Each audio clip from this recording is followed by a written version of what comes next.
Recording 59.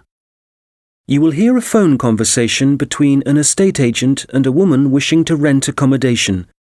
First, you have some time to look at questions 1 to 10.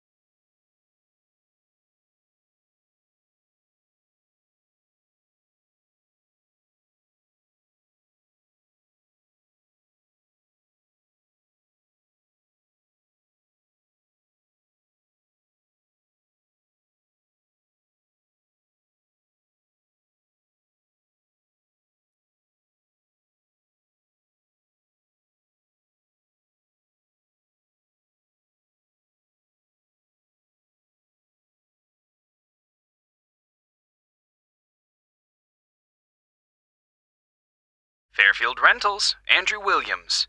How can I help you? Oh, hello. I'm calling from the UK. My family are moving to Canada early next year, and we're hoping to find somewhere to rent in Fairfield for the first 6 months while we settle in. Right, I see. Well, let's get your details. Yes, my name's Jane Ryder. Okay, Jane. And can I have a phone number? The best number to get you on. Well, that'd probably be our home number. So, 0044 for the UK, and then it's 208 613 2978. All right. And an email address, please, so we can send you out all the information and forms. I think it's best if I give you my husband's email. He's sitting in front of a computer all day, so he can print stuff off and get it back to you sooner than I could. It's richard@visiontech.co.uk. I'll just spell the company name for you. That's VISIONTECH.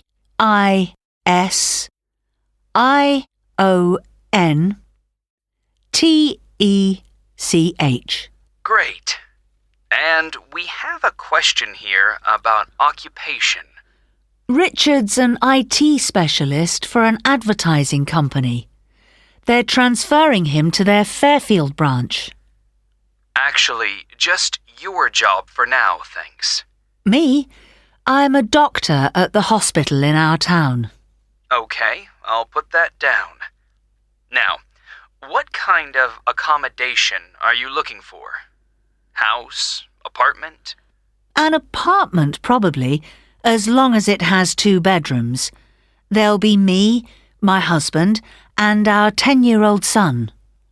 And so with an apartment, you're less likely to get a garden. That's okay. But what about a garage? Is that something you'll want the apartment to have? Yes, that's definitely important. Okay, just a moment. I'll just make a note of that. But, before we go on, I should probably say now that what we don't need is any furniture, because we'll be shipping all that over, and I don't really want to pay for storage while we're waiting to buy a house. Not a problem. I'll make a note of that. Actually, though, just thinking about the kitchen, what can I expect from a rental property? I mean, what kind of equipment is provided? Well, the normal thing is that you get a stove. I think that's a cooker in British English. OK, good to know. But how about a fridge? We'll be selling ours before we come, so if possible, we'd like the apartment to have one for when we arrive. I can certainly add that to the form. If there's any other whiteware that you need, like a dishwasher, for example, there are plenty of stores here that'll arrange delivery on the same day as purchase. Thanks. Hopefully we won't need to buy too many things. Now, how about location? Have you done any research into the Fairfield area? Not that much so far. Well, you mentioned you have a boy. I imagine you'd like to be fairly close to a school. Good idea. That would help. What's public transport like in Fairfield? Is it easy to get around? The bus service is pretty comprehensive. There are plenty of local routes, services into the city and out of town. OK, and for a 2-bedroom apartment, what sort of rent should we expect to pay? Well, looking at the properties we have at the moment, prices start from around $730 per month and, depending on the area, can go up to $1,200. That's too much. Something halfway would be better. So, would your limit be, say, $950? I'd say so, yes. Can I ask if you smoke or if you have any pets? No to both questions. But I do have one more request, please.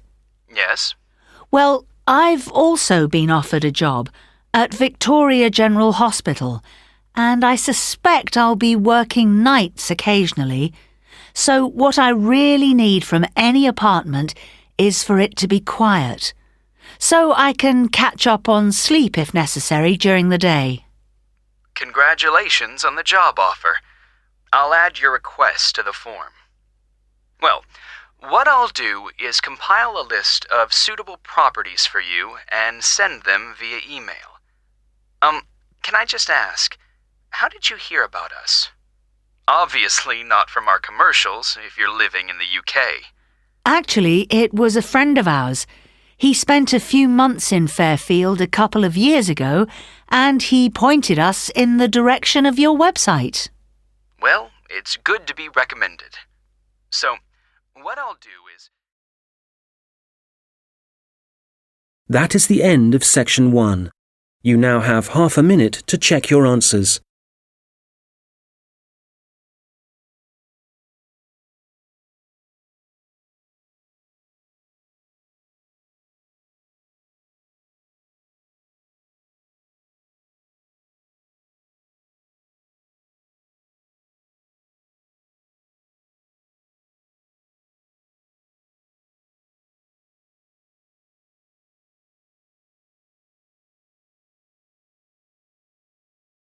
Now turn to section 2. Recording 60. You will hear a police officer giving advice on protection against local crime. First, you have some time to look at questions 11 to 15.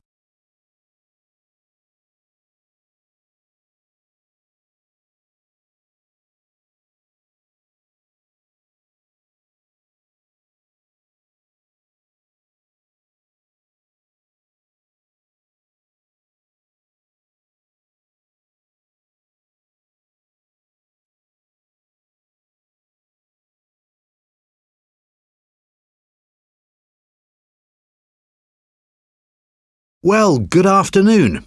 I'm Constable James MacDonald, and as you may know, I'm the community police officer for the local area. That means that, as part of my job, I try to get out in the community as much as possible, talk to the people that live in this neighbourhood, people like yourselves, and make sure there's an effective level of communication between the public and the police, hence the reason for this meeting. There have been several burglaries in the area in the last few weeks, and I'd like to talk about ways you can keep your home and property safe. So I'd suggest that a good way to start is by talking to your neighbours and exchanging contact details with them. This will allow you to get in touch immediately if there's anything suspicious happening next door. Then make sure you have a good discussion about the best course of action to take in case of emergency. Make sure everyone is clear about what to do and who to call. If you plan ahead, this will prevent uncertainty and even panic should anything happen later. Another thing that I would advise you to do is always leave your radio playing, even when you go out. And if you keep your curtains closed, burglars are less likely to try and break in because they can't be sure whether someone's home or not. Now, none of us want to be in the situation where we can't get into our own home, but do take time to think where the best and safest place is to leave your spare keys. Putting them under the doormat or anywhere near the front door is just asking for trouble. You'd be surprised how many people actually do this, and it makes life really easy for burglars.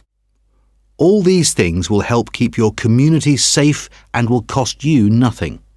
However, if you are going to spend some money, what I'd recommend more than anything else is that you invest in some well-made window locks for your house. This will give you peace of mind. Before you hear the rest of the conversation, you will have some time to look at the questions 16 to 20.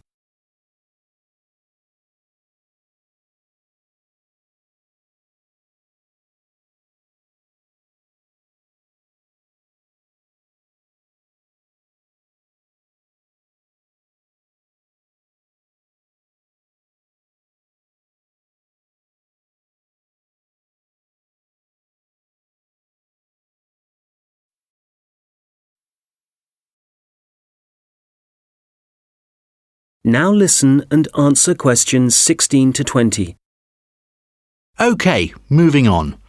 Unfortunately, there's been an increase in the number of minor crimes and antisocial behaviour in the general area, and I want to talk about some specific prevention measures that are being proposed. First of all, the skate park. As you probably know, it's well used by younger people in our community, but unfortunately we're getting more and more reports of broken glass, making it especially dangerous for younger children. One possible solution here is to get rid of some of the trees and bushes around the park, making it more visible to passers-by and vehicles. If the vandals know they're being watched, this might act as a deterrent. As you will have heard, a couple of local primary schools have also been vandalised recently, despite the presence of security guards. The schools don't have the funds for video surveillance, so we need people in the neighbourhood to call their nearest police station and report any suspicious activity immediately. Please don't hesitate to do this. I expect most of you are familiar with the problems facing Abbotsford Street. It seems that no amount of warning signs or speed cameras will slow speeding drivers down. I'm happy to say, however, that the council have agreed to begin work over the next few months to put in a new roundabout. What else? Oh yes, the newsagent and the gift shop on Victoria Street were both broken into last week, and although no money was taken, the properties have suffered some serious damage. Access was gained to these shops through the small alleyway at the back of the properties. It's dark, and as you can imagine, no one saw the thief or thieves in action. So we've been advising shop owners along there about what kind of video recording equipment they can have put in. We'll then be able to get evidence of any criminal activity on film. The supermarket car park is also on our list of problem areas. We've talked to the supermarket managers and council authorities, and we've advised them to get graffiti cleaned off immediately and get the smashed lights replaced. If you don't deal with this sort of thing at once, there's a strong possibility that the activity will increase and spread, and then it becomes... That is the end of section 2. You now have half a minute to check your answers.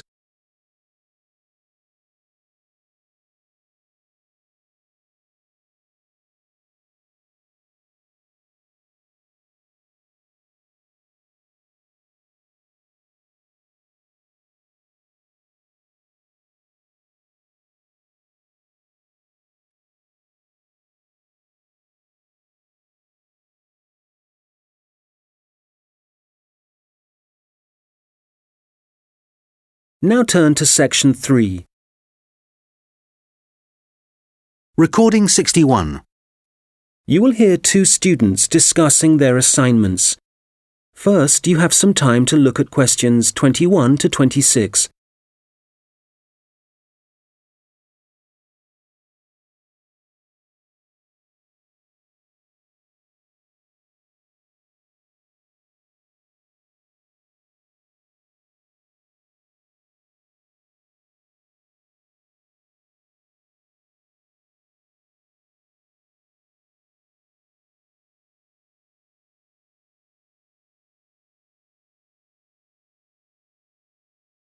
Hi, Mike. How's it going?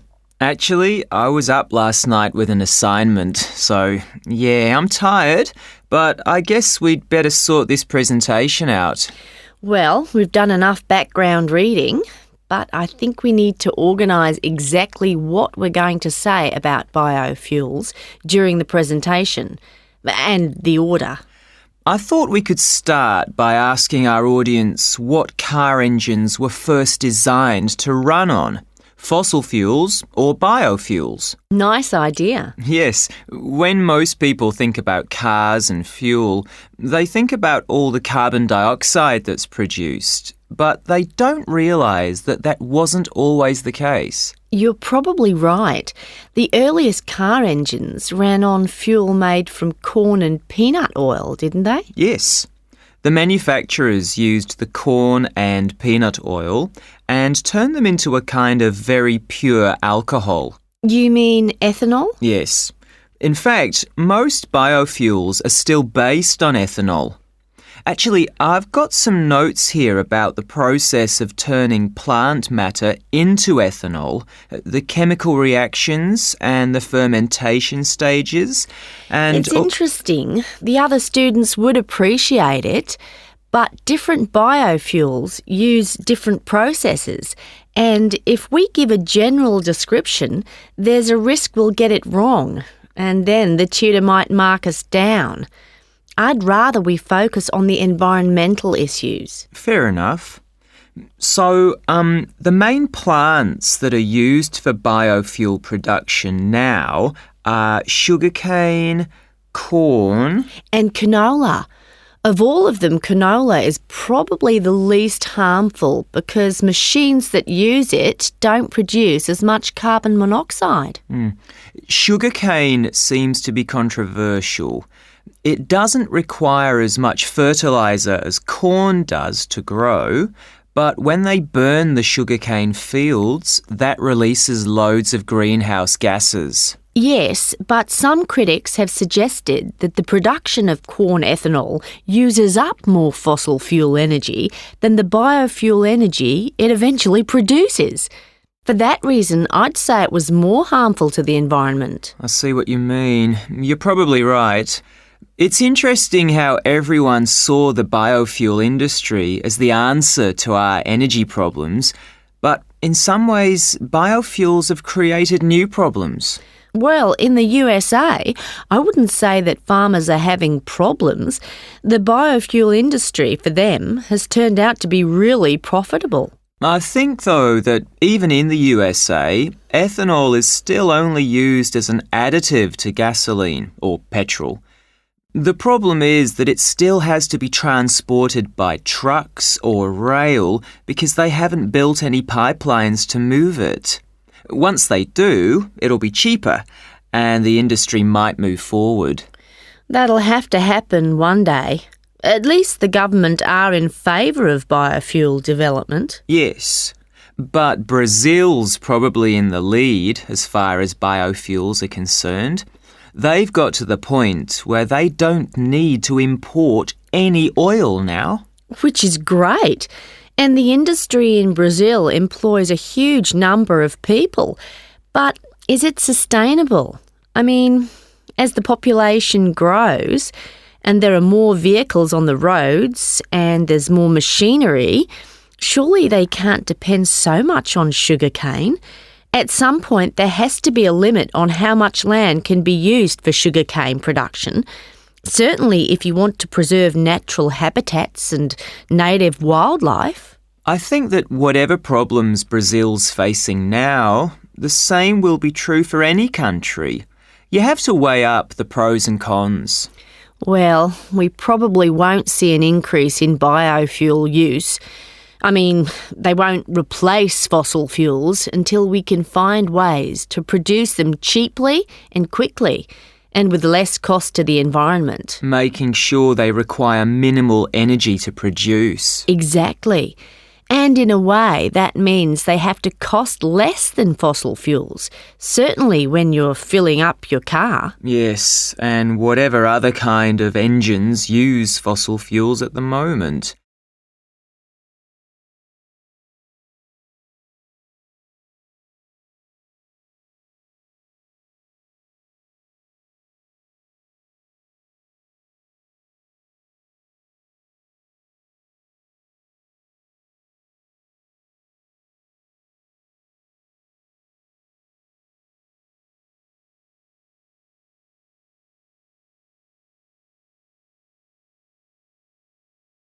Now listen and answer questions 27 to 30. All right, so in the last section of the presentation, what problems are we focusing on? Well, we've already had a look at different types of pollution in the first section, so we can leave that out. But the biggest issue related to biofuels is that land is now being used to grow biofuel crops, and that's contributing to global hunger. Indeed. It doesn't seem right we're using corn to run cars when people can't afford to buy it to eat. Yes, let's talk about that. The other thing is that in some countries, the way that biofuel crops are grown and harvested still produces a great deal of pollution, really damaging to the atmosphere. OK, that's definitely an issue we should look at. Let's not finish on a negative note, though. Why don't we talk about the potential new sources of biofuel? So rather than corn and sugarcane, what other plants could be used? Good. Some companies are exploring the possibility of using wood and seeing how that can be used to make ethanol. Yes, and algae is another possibility. You can grow it in any water and it absorbs pollutants too. I read that. And grasses, they're another plant that researchers are investigating as a biofuel. And these kind of plants aren't used as food, which is why... That is the end of section 3. You now have half a minute to check your answers.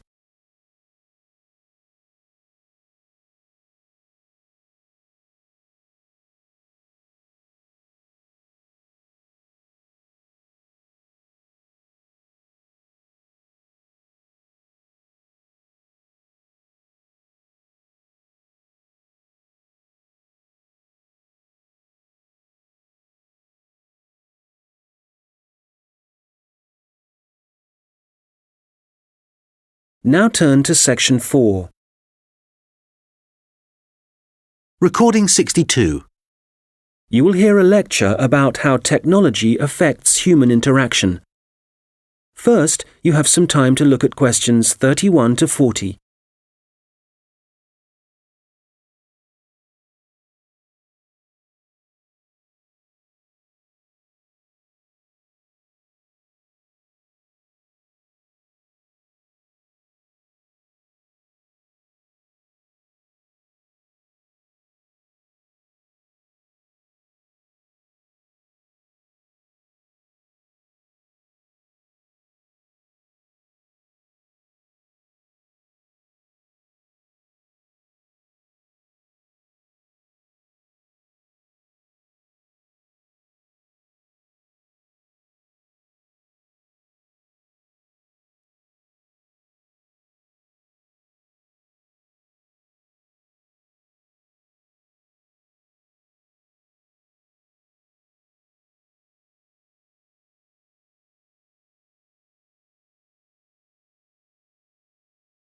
Good morning.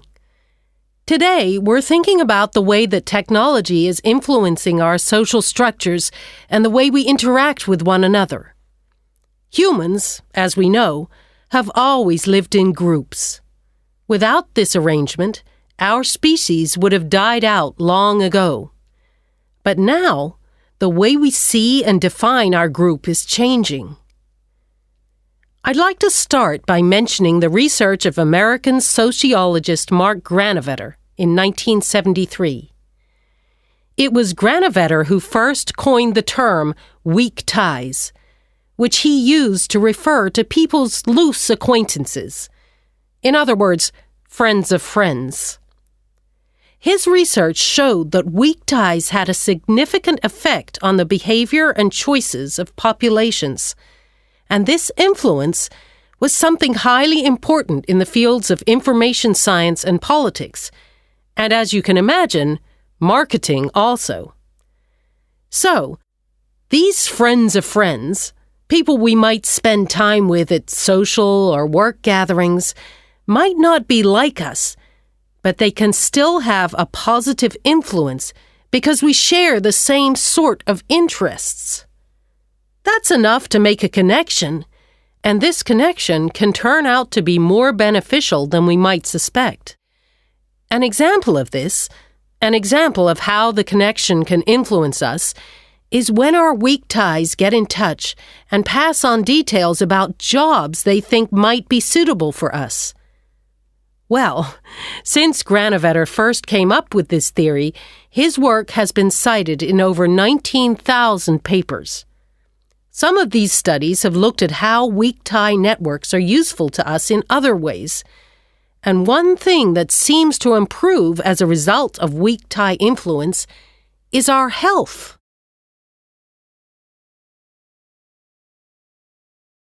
Today, our number of weak tie acquaintances has exploded due to the internet, to the phenomenon of online social networking. This is still a relatively new way of communication, something that has a huge amount of potential. But also, as with any invention, it brings with it a new set of problems. Let's start with the benefits. Without question, online social networking allows us to pass on the latest news, to be up to date with local and global events. And for many, this information comes from sources more trustworthy than local media. So this is one clear point in favor of online social networking. I know that it's also being used by students as a means of increasing their chances of success, in the way that lecture notes can be shared and ideas discussed. I think, personally speaking, that we need some further research before we can definitively say whether it helps or not. There's also been a great increase in the number of networking sites devoted to sharing advice on health issues, but there are as yet no studies to prove the reliability of that advice. Now, what we do have clear evidence for is that people are developing friendships and professional networks in a way that wasn't possible before. The process is faster. I'm not talking about quality here, but simply that they exist. And it's debatable whether the number of online friends that you have increases your level of self-confidence. That's perhaps an area of research some of you might be interested in following up. Turning to the problems, there are any number of articles connecting online activity to falling levels of physical fitness. But it's too easy to blame the internet for our social problems. The poor grades of school children are also frequently linked to the time spent on social networking sites. But it would be naive to believe there are no other contributing factors. One real concern, however, is the increase in the amount of fraud, where, for example, people are using the personal data of others, which they've put online, for criminal purposes. This kind of activity seems likely to continue. And then, certainly for employers, online social networking sites have provided a great time-wasting opportunity, reducing productivity like never before, and I doubt they can put a stop to this habit, no matter what restrictions are in place. We'll come back to these issues in a minute, but I'd like to say something about the theories of Robin Dunbar, an anthropologist at Oxford University. Dunbar has found that the human brain has evolved in a way that means we can only give real attention to a particular number of people. 150, apparently. So, for example, if the number of friends on your online network is greater than that, according to Dunbar, this would imply the relationships are only superficial. Dunbar is not against online relationships, but he maintains that face-to-face interaction is essential for the initial creation of true friendship and connections. He's concerned that for young people, if their only experience of forming relationships is online, this doesn't allow them to form the ability or acquire the strategies for maintaining relationships. For example, in situations where negotiation or diplomacy is required, or where it's essential for